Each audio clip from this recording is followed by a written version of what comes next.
కన్యరాశి వారికి దశమ స్థానంలో గురువు గారి వక్ర సంచారం జరుగుతూ ఉన్నది.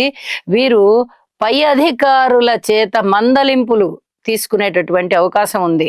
ఆచితూచి వ్యవహరించుకోండి. అలాగే స్థిర చరాస్తుల కొనుగోలు విషయంలో కూడా ఆచితూచి వ్యవహరించండి. ఇది చాలా చాలా చెప్పదగినటువంటి సూచనగా తెలియజేస్తున్నాను. అయితే కుటుంబం బాగుంటుంది, మీ మాట తీరు బాగుంటుంది.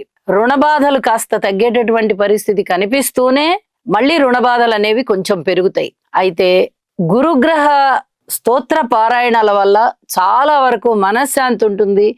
గురు సేవ వల్ల చాలా వరకు మనశ్శాంతి ఉంటుంది. గురు ఆలయానికి వెళ్ళి దర్శనం చేసుకోవడం వల్ల కూడా మీకు చాలా చాలా మానసిక ప్రశాంతత లభిస్తుంది అని చెప్పి తెలియజేస్తున్నాను.